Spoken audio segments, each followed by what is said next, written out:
So it's my great pleasure to introduce the second speaker of tonight. So Miro Dudik is a senior researcher at Microsoft Research in New York City. He has a PhD from Princeton, and he's an expert in machine learning and statistics. And tonight he's going to talk about something which is kind of slightly different from the usual machine learning kind of talk. It's about prediction markets. Thanks for introductions. Thanks everybody for coming. Let me jump right in. So, and this is exactly the same. Maybe I'll just stay here. Okay.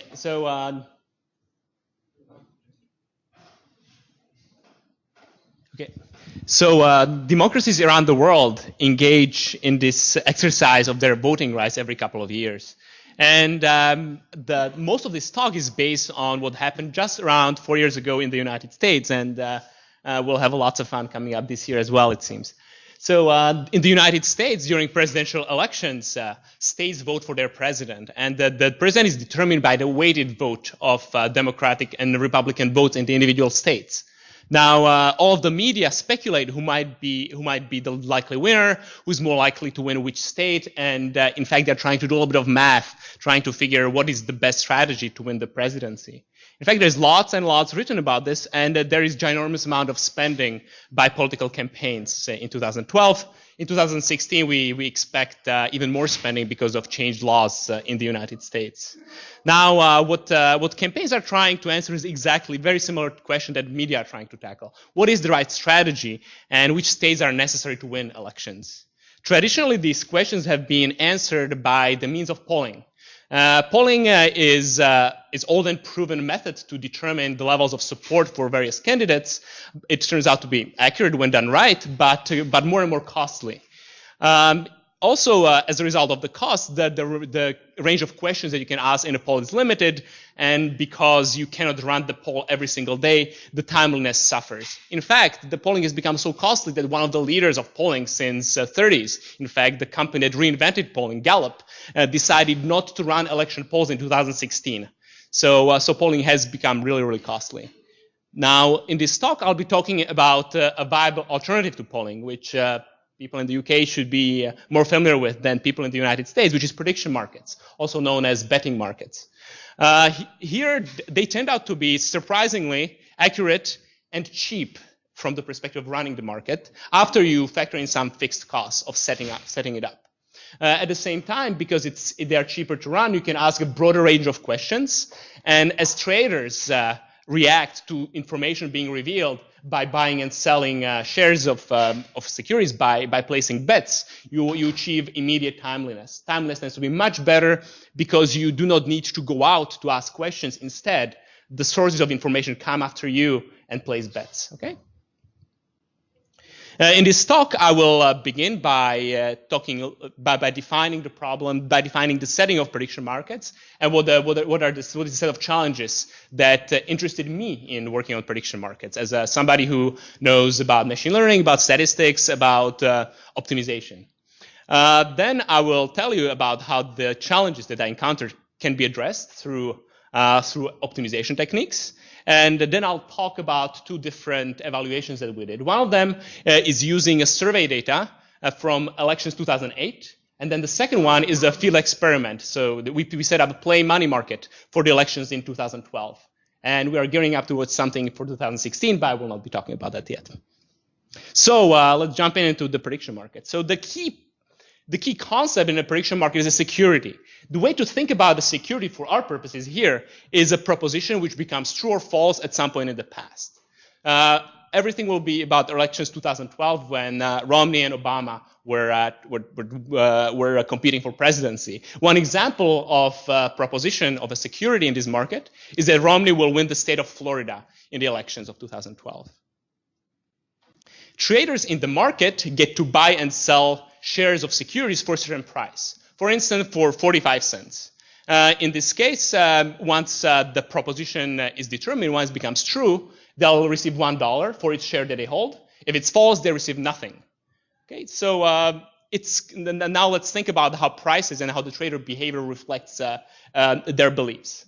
if anybody believes that the chances of Romney winning elections are more than winning Florida are more than 45%, and they are risk neutral, then they have incentive buying. If somebody believes that the chances are lower and they hold any shares, they have incentive to sell. So in some sense, in prediction markets, we are collecting information based on the trades. So in fact, we can think about it as if traders were voting, as if traders were voting by trading. Okay. Yes. There's no limit how many shares you can buy, or there are. So let's go to that in the next slide. So often, many markets that you might be familiar with, such as when Intrade was running the market, similar to the way that the Betfair is running the markets, are by matching buyers and sellers. In which case, whoever is offering shares decides how many they're willing to do. The setting that I am interested in, that we are interested in studying, implements the market not as an exchange, but through a centralized the algorithm called the market maker. And you can think about the market maker as a bookie. So you're allowed to buy and sell shares to and from the bookie. And the kind of market makers that we consider allow unlimited number of shares of every possibility. And they are designed in a specific way that even though the number of shares is unlimited, we know that our losses, as somebody who's subsidizing effectively the market, are still bounded. Okay, so that's key. So even though number of shares is unlimited, our losses are bounded. Okay. Now, so again, the principle of the market, we have centralized authority from which you can buy and to which you can sell the shares. Market maker sets the prices, and the way we can actually achieve this magical bounded loss is through adjusting the price. So as people are buying more shares, I'm increasing the price. Eventually, I'm selling a single share for 99 cents. So you are only making 1 cent, and you can imagine that as I'm approaching $1, at some point I just selling for 0.99999, and at that point, even though I will still suffer a loss of a tiny fraction of a cent, my total loss will be bounded. Okay. Now, similarly, as people are selling their shares, I'm decreasing the price. Now, eventually, the hope here is, why am I doing this? That at a certain point, that the trader behavior stabilizes or starts fluctuating around some kind of a value, and we can think about it as some kind of a consensus probability or some kind of equilibrium price. Okay, so that's the notion behind prediction markets. Is the mechanics clear? Okay. Now, what attracted me to this idea is the idea of combinatorial securities. The idea is that the payoff of the security is function of multiple different variables. For example, in the US, we have 50 states, each voting Obama or Romney, and I can set up a simple security and I can set up securities that depend on multiple of these states. For example, I can sell a security which says that Obama, which pays out $1 if Obama wins Florida, if Obama loses Florida but wins the election.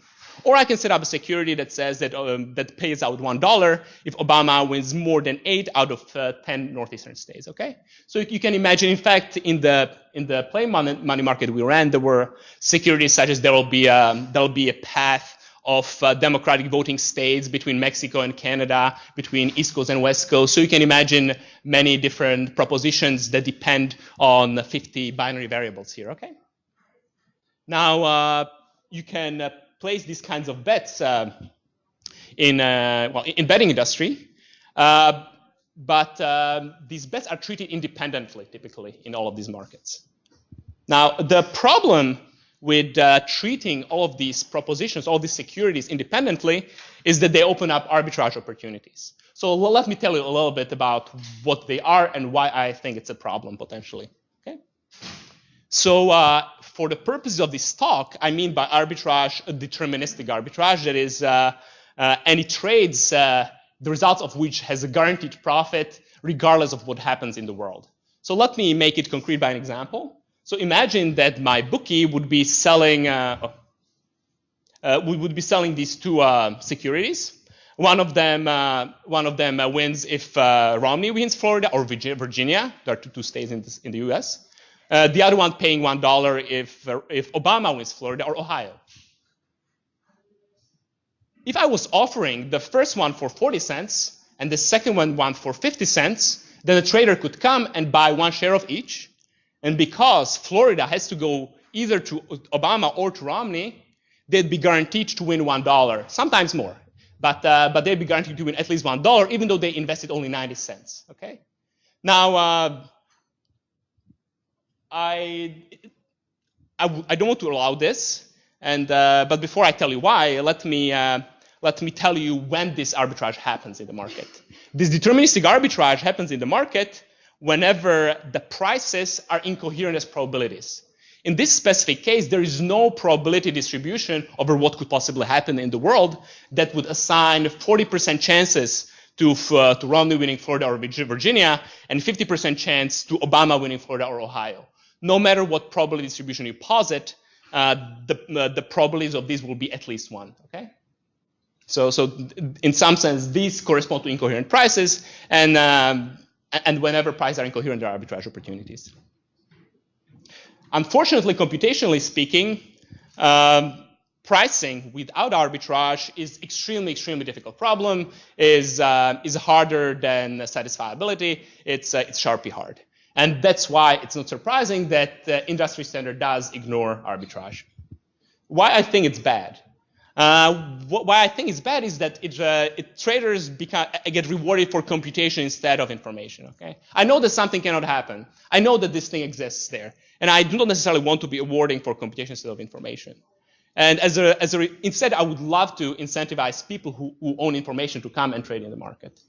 Now, as a result if I do not have even people who are doing these computations, because I have lack of liquidity, say I'm in the US, so I'm running this with play money, not real money, so perhaps nobody wants to invest computational resources here, then I will actually get poor information sharing. Purely, I know that these prices are not probabilities. I'm making bad forecasts. Okay. And in fact, this first problem, you might think about it. Okay, there is a whole industry set up around removing arbitrage in the markets, in the financial markets. Why I think it's bad in prediction markets, and the reason is that I'm interested in situations where I would want to ask like a wide range of questions, and some of them might not be financially interesting for large enough institutions to really enter these markets and invest a lot of computational power. Okay, so I would like to be able to get as much information as I can with as cheap as I can, and ideally, since I'm in the United States, in play money setting. Okay, so is the okay?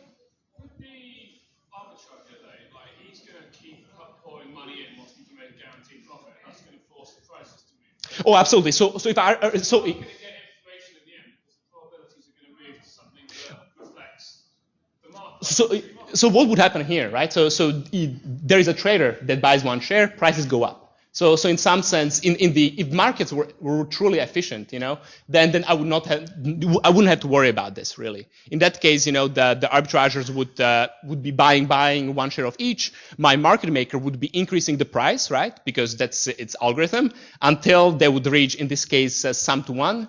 And at that point, there will be no more deterministic arbitrage opportunities, okay? And as I said, this is fine, and that's kind of like why in financial markets, economists believe in the efficient market hypothesis that there is no arbitrage, okay? But in the prediction markets, we're looking at offering a very wide range of combinatorial securities.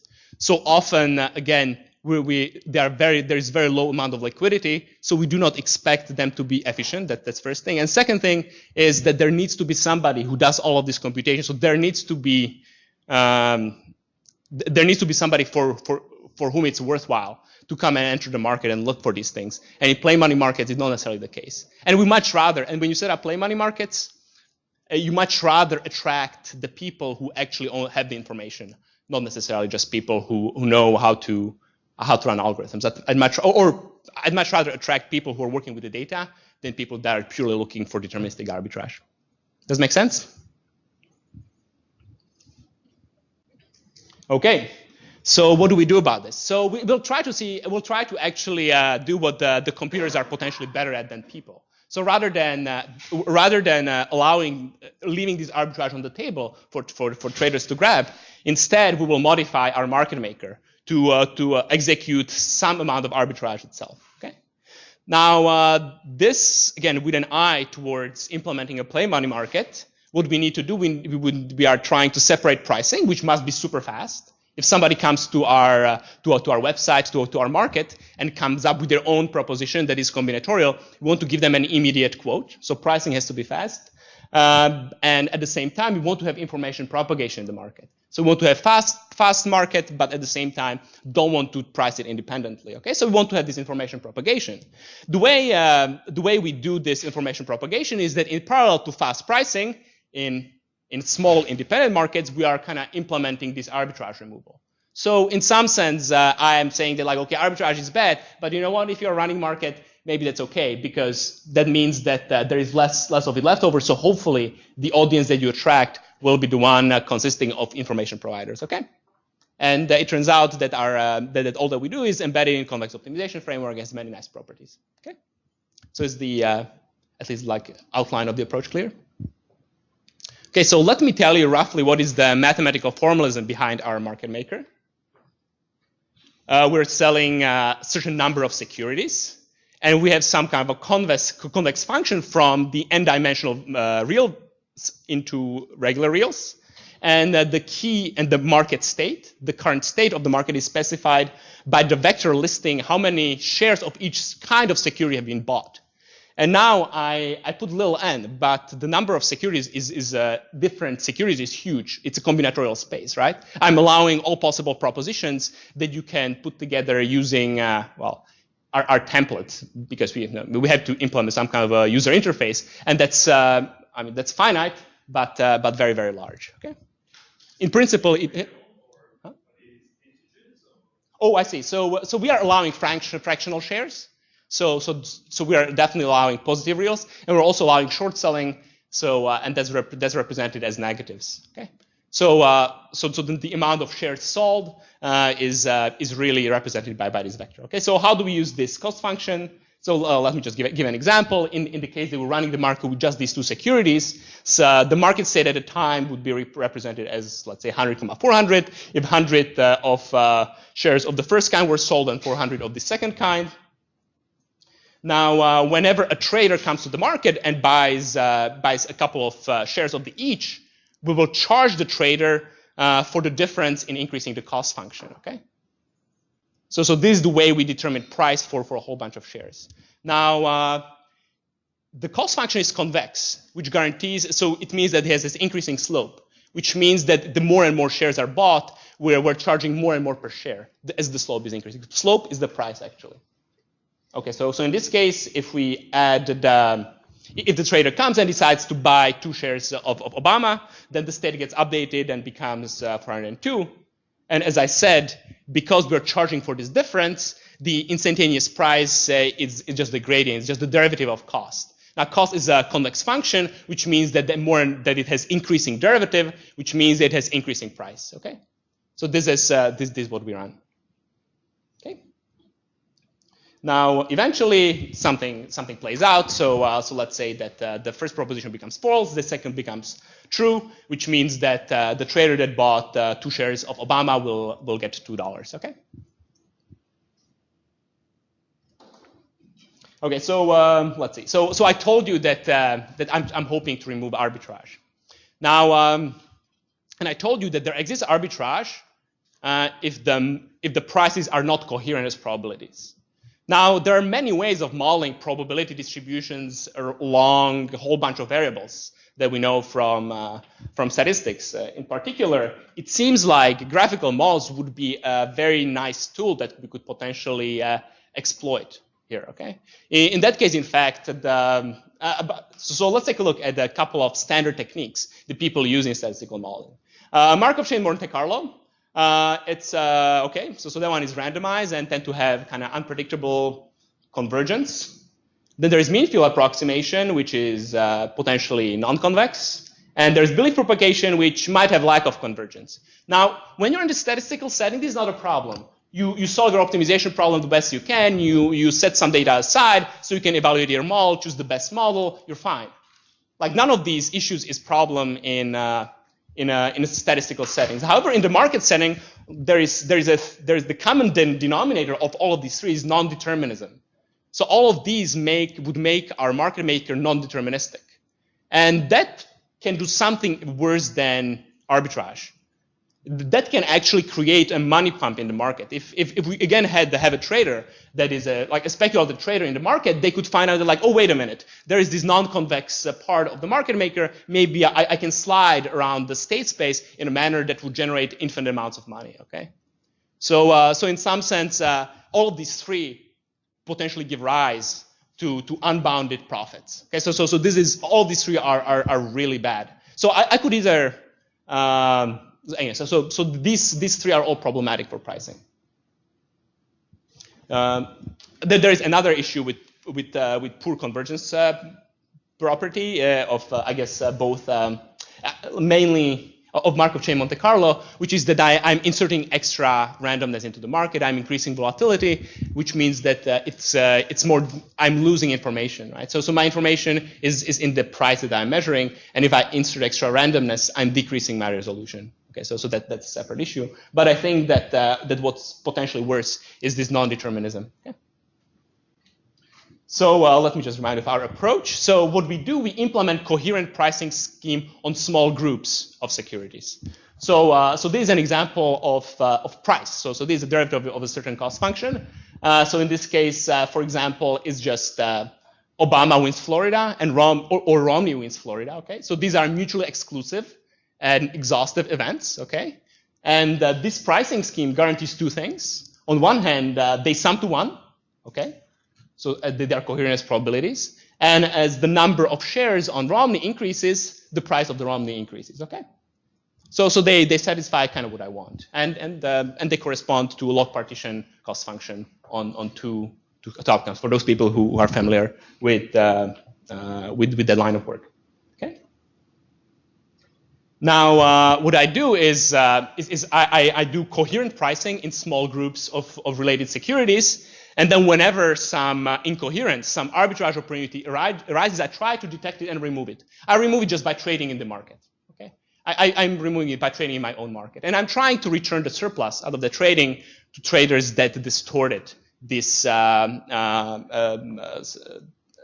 distorted the coherence, okay? Well, unfortunately, I told you that leaving no arbitrage is computationally very hard, so I cannot do it in full generality, but I can try my best, and I can at least try to detect a subset of coherence violations. So let me be more specific. For the U.S. elections, we ran a conjunctions market. In that case, we created securities for 50 states. Each state could go either Obama or Romney, so those were two securities per state. Then we also created all pairs of states, right?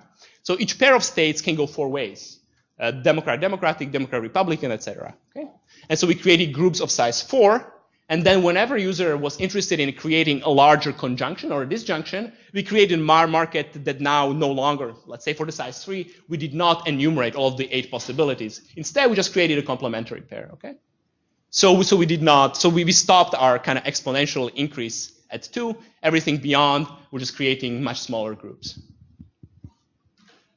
Now, each of these groups was working as an independent market. Then we can price it very quickly. I mean, just using the formulas that I showed you. And in parallel, we were looking for for the violations of coherence constraints. So let me give you some examples of what these coherence constraints look like. One immediate one is what we call local coherence. So for example, the probability of A and B plus probability of A and not B should equal to the probability of A, regardless of what the probability distribution is.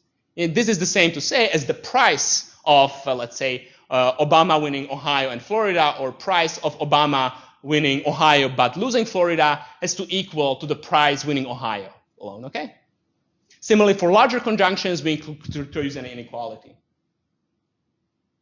Now, for larger disjunctions, you can come up with something with something a little bit smarter.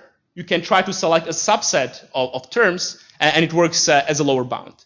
Like OR of 10 things is probability of OR of 10 things is at least the OR of any subset of those 10 things, right?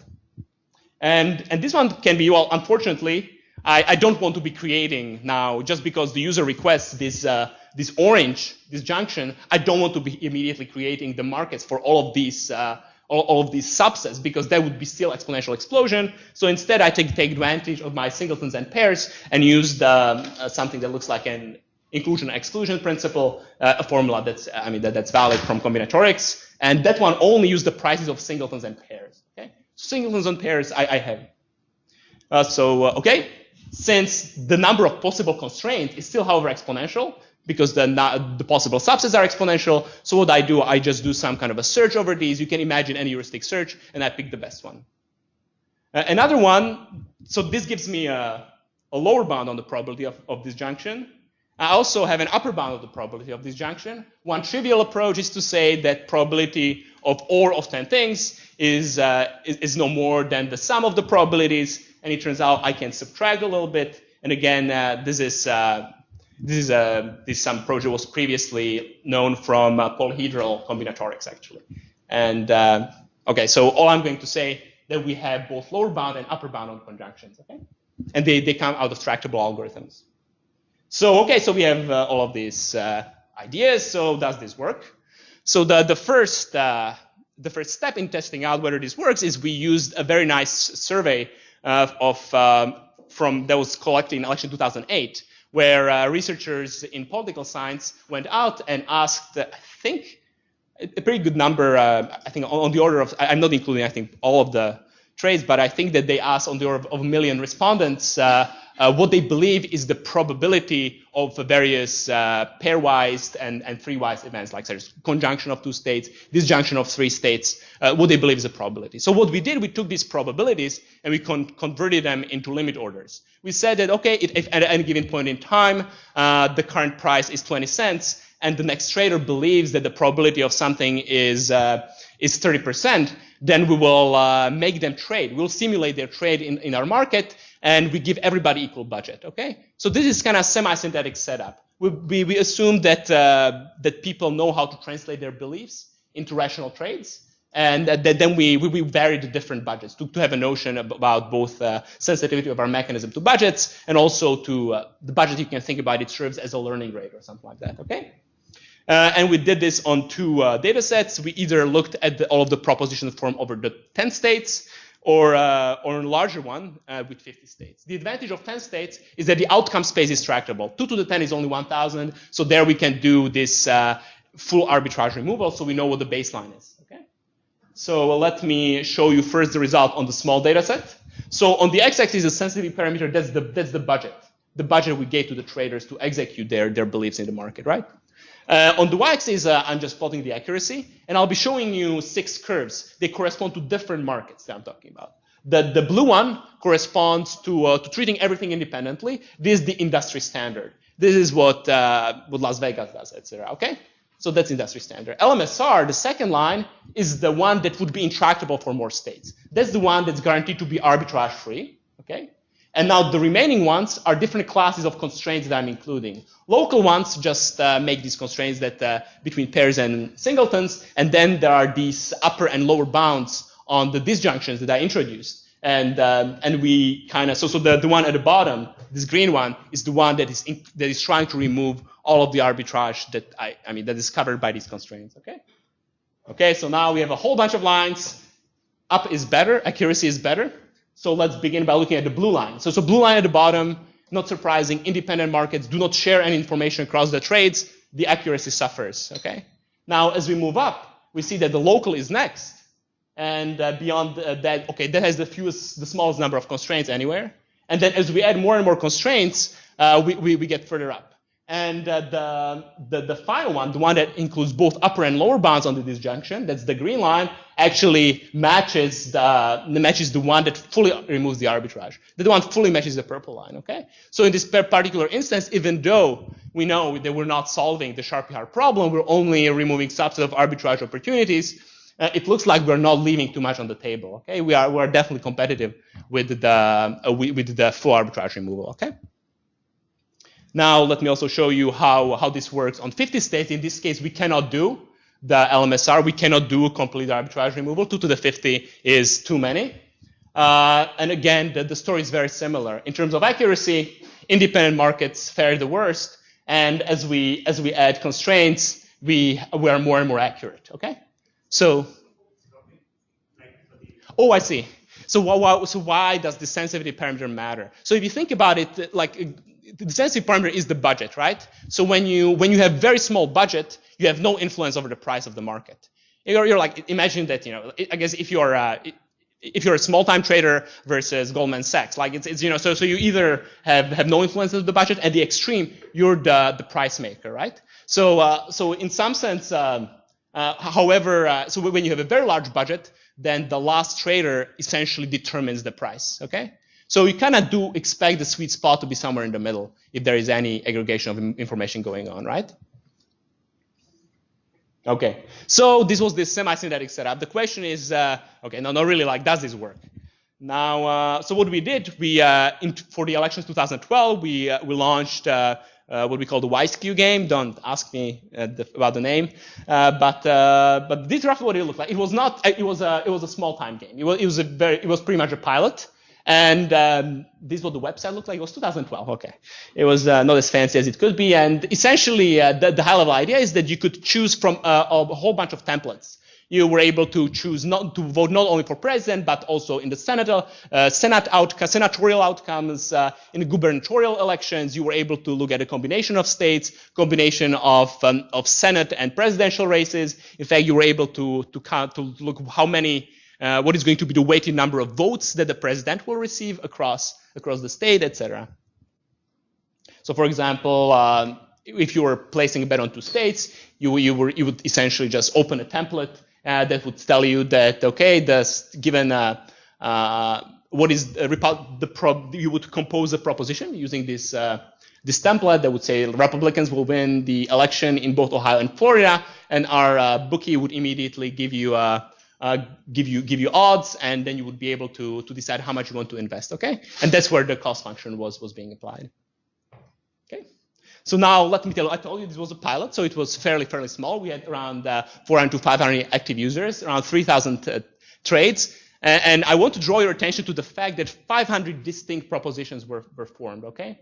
So actually, like, the market had super low liquidity overall. Like, many different propositions were formed, and while in general there were there could be 10 to the 33 possible outcomes in our market. So there was something like the grand state space, because we were forcing people to use our templates. Not all of them were composable, but still there were 45 million different propositions composable by our user interface.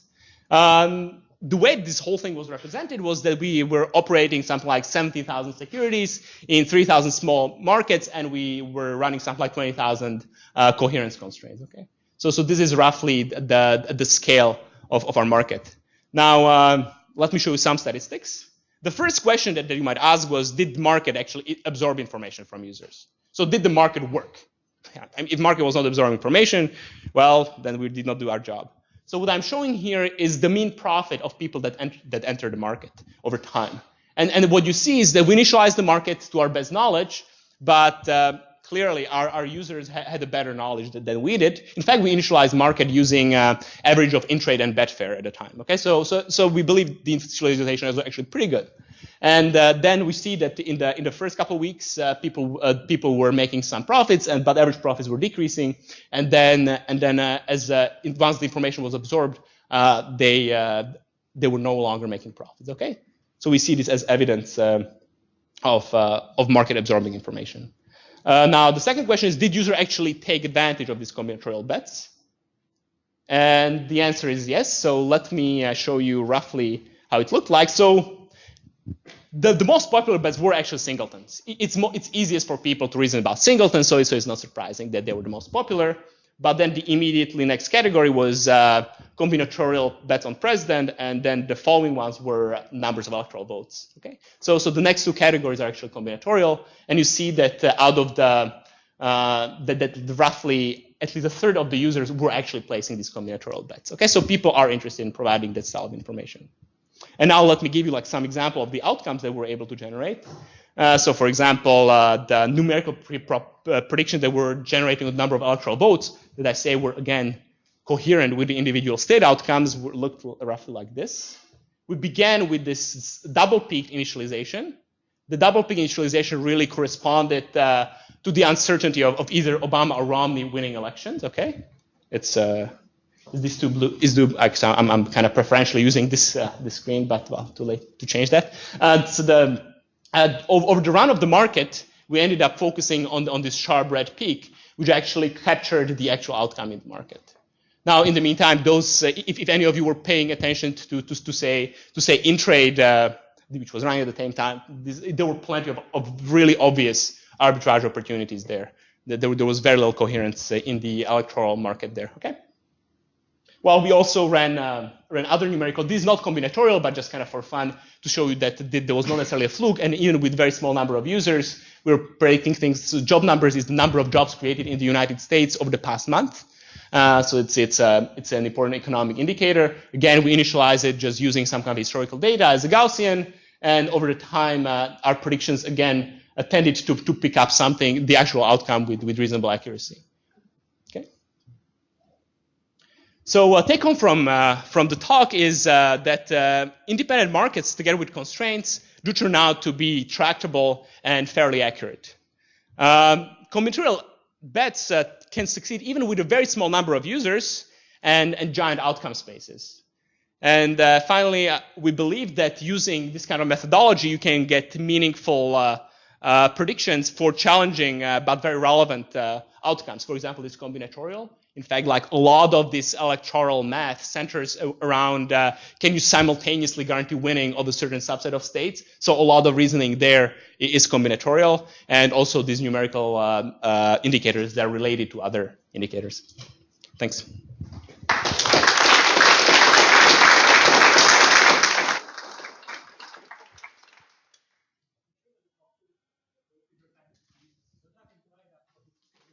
Sorry?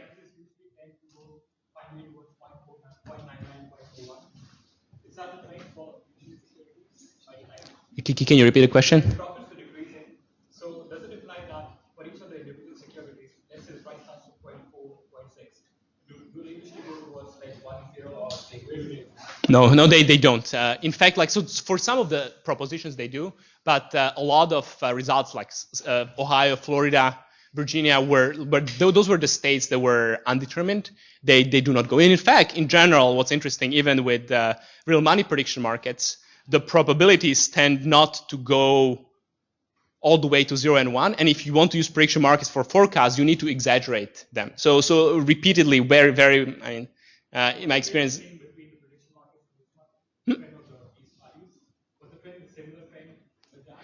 Yeah, so for prediction markets, so prediction markets did not have these combinatorial bets. So, I mean, yeah, I mean, so this is a you cannot answer. We can't really answer that question. Yeah. Do you think that if systems like this will become really popular and lots of people will use it, it can change the outcome of election just because people voted for something they want to be right, they want to win? So the results of election will be different than the results of games? So let me kind of dissect that. I think it's an interesting question, and people do ask that often.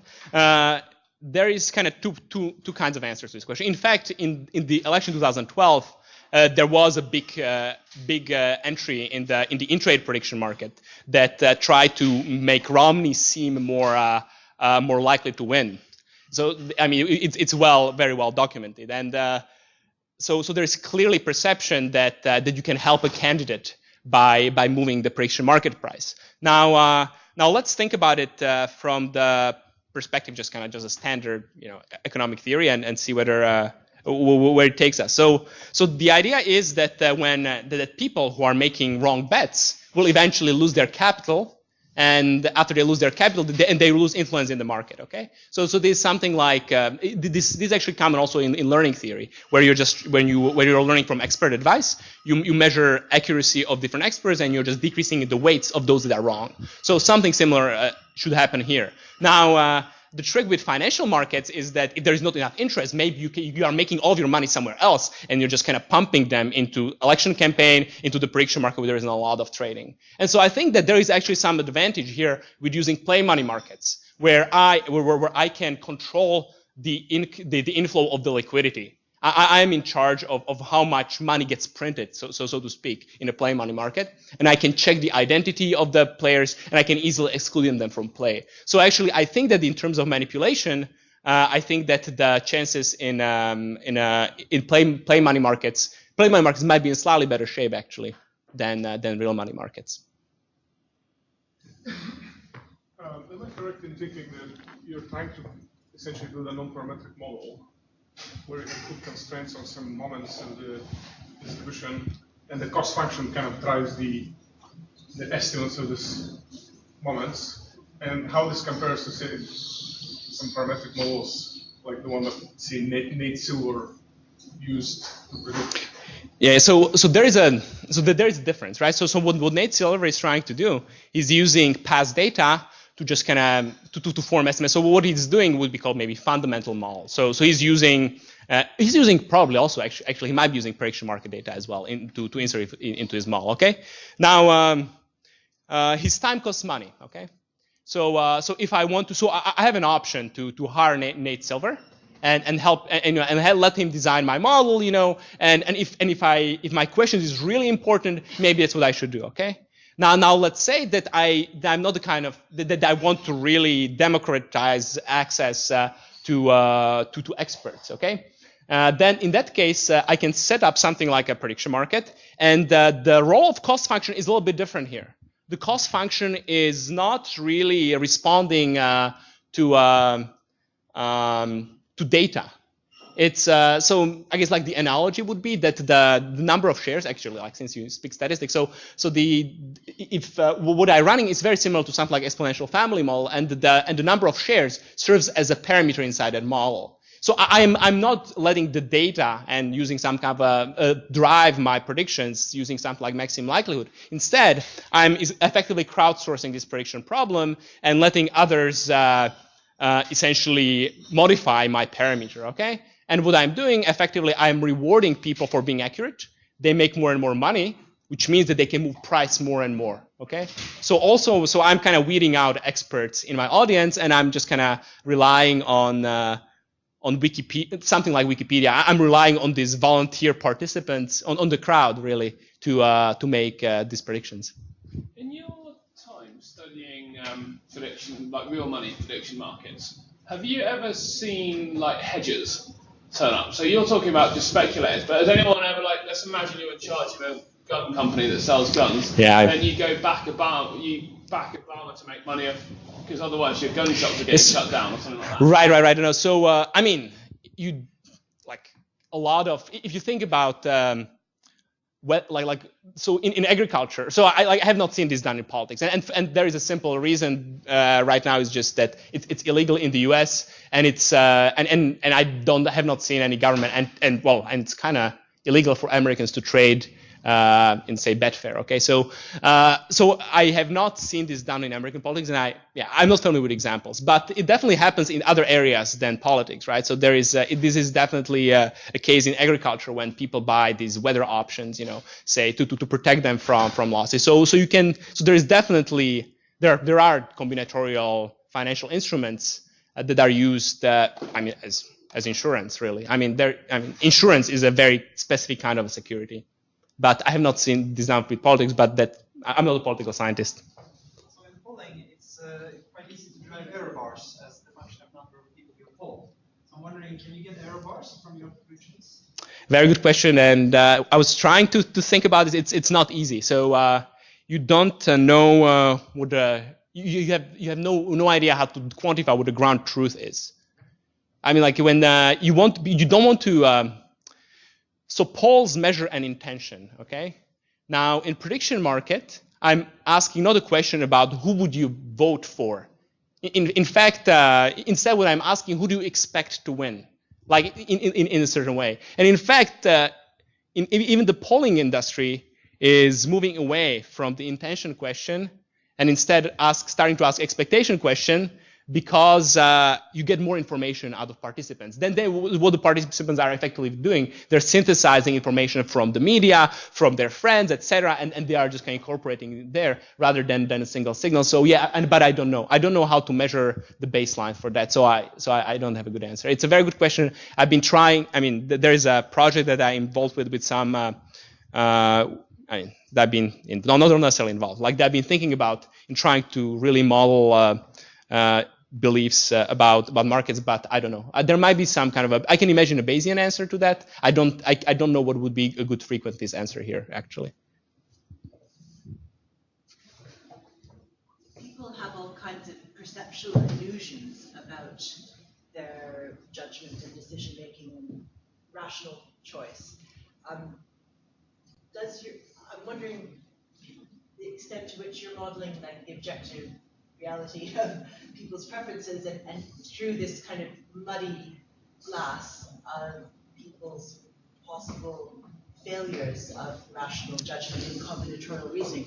Does that affect what you're doing at all, or are you assuming rationality, or how?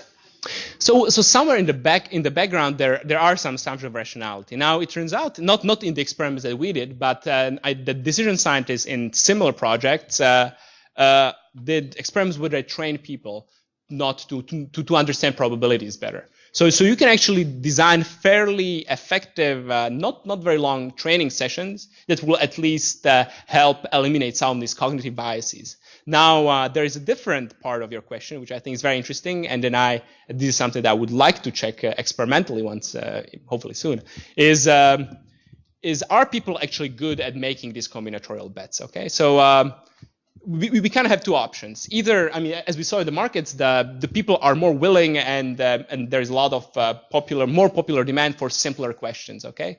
People do try these combinatorial questions, but there is more demand for the simpler questions. Would you be, if you can invest some amount of capital into data science, hopefully not for too long, okay? Let's say that I would just kind of elicit answers to the simple questions and leave the combinatorial part to the model. So given that I elicit essentially what's available in the regular prediction markets, answers to maybe individual states in the US, okay? I'm not going to ask pairwise questions, none of those others. Instead, I'm just going to construct a simple statistical model that rather than working with the data, is now trying to come up with something that will be consistent with these marginal probabilities that I collect. Okay, so that's an alternative, and that might actually work very well. We have not tried that, but probably in one of the next versions of the market that we run, we are definitely going to try to check that hypothesis. Kind of following on from that question, when people study how humans make decisions when they work with real money and place real bets and compare that to kind of the normative view of what they should be doing, then there are differences in risk taking depending on whether they sell or buy and how much money they invest. I was wondering whether you saw any of that kind of behavior in how people make decisions here. No, so we did not do that level of analysis. Is a short answer.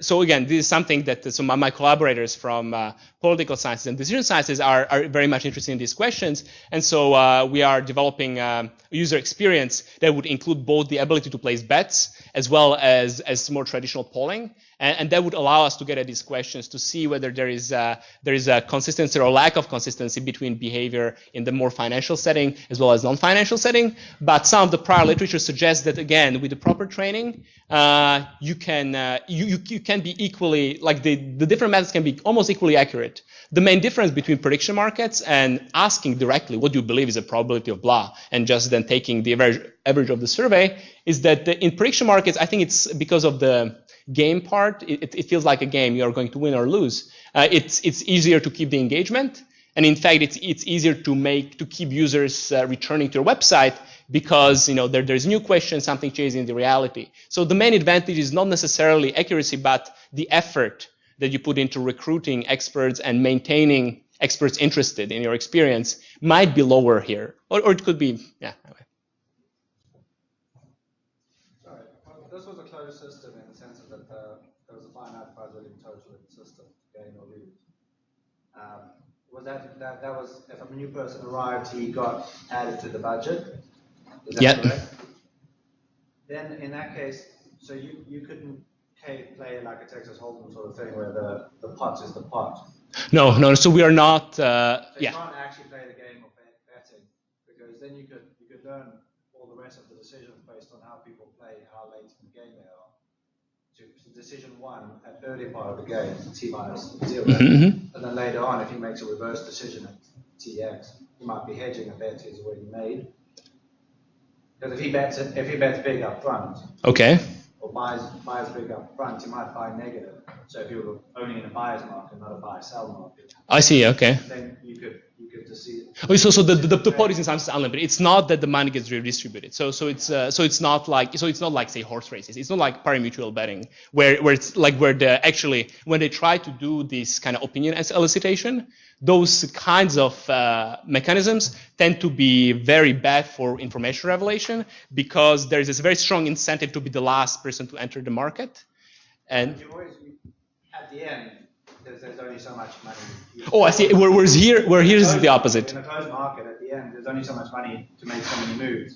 So your market fluctuation will change less. Yeah. So if you're in a buy only, you've only got so much left because you'll probably make a bigger bet. So maybe I'm not understanding your question. Okay, maybe we can take it offline. Yeah, it's like you can if you change the market, you can learn more about the second and third bet values to determine what their choices were changing over time. Okay, well maybe we can talk about. I don't fully understand. Maybe we can talk about it afterwards. Just thinking. I mean, to me, it's great. I like what you've done. How you've applied like real market philosophy, and then you've sort of like corrected it in a way by buying and selling your own trades to reduce volatility and things like this. You've taken like a sample data sets from real life and applied them, and you've come up with something that looks very good. Have you tried? Is it possible that you could come up with a contrived data set that would make this thing crash or come up with the wrong answer? I mean, is there any sort of behavioral dynamics of the participants that would make this system fail? It's a good question. I'll think about it. No. I think it's a very good question. We're setting up a study where we have a full control over the scenario, so we understand exactly what the true information is, and we're kind of So I mean, like it's a very good question. I don't have an immediate answer. A follow up on this is, for example, if the construct validity of your questions, your bets, does not truly reflect the information that people can provide. So, for example, if there is no, what can I say, like the questions are not reflective of what people think in terms of payoff, maybe then you will see this very fluctuation behavior because you cannot insert the information properly into the system. Sure. I guess like more. I thought that the question was more about is there something where people kind of have the information that you're asking, but there is something about the mechanism because I'm using a market rather than something more direct, maybe, or. Well, I mean, in markets generally, things can break sometimes. Yeah, I understand exactly. So markets can break in different ways. So one of the things that can happen in financial markets is this kind of like a momentum thing, where you see that that prices of something go up. So you decide to like, okay, I'm gonna place a bet that price is going up, so I'm gonna place a bet on this. Okay. So here I'm not incorporating any information on my own. Instead, I'm somehow speculating that the price will continue going up and I'll be able to sell it at a profit. Okay. So in some sense, that could potentially lead to a failure if that was a common dynamics in prediction market, right? Because then I could just kind of randomly have prices shoot up, and nobody will ever be able to sell, but people ever so try and hope they will continue going up, right? And so in some sense, you can definitely, I can imagine, I can hypothesize something like this. I have no idea whether this, because eventually something becomes true or false, unlike stock market where it's. Well, unless you're doing something like stock options or something like that, like where you do not necessarily have a date at which point something is 0 or 1. I don't know. So again, I don't have a good answer, but I think that that was the spirit of the question. Maybe. One last question, okay. Maybe over there.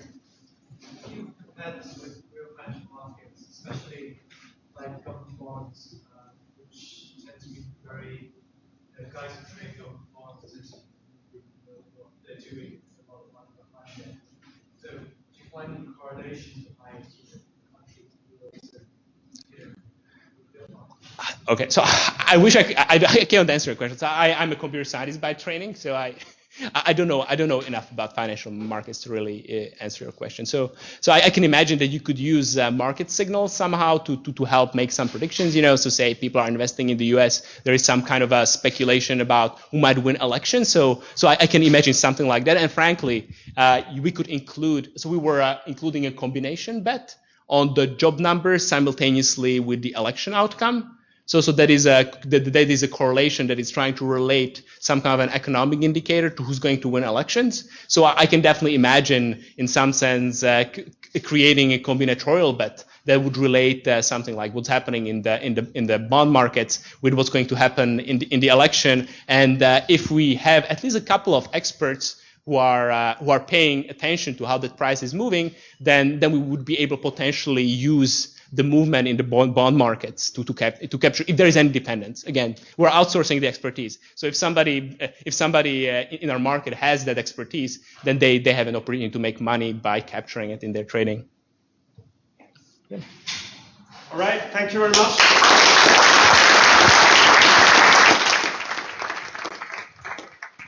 So thank you again for coming. Once again, when you go downstairs, you get out of the middle lane. There is the first external courtyard. You take on your right-hand side. There's a passageway, and then a gate to let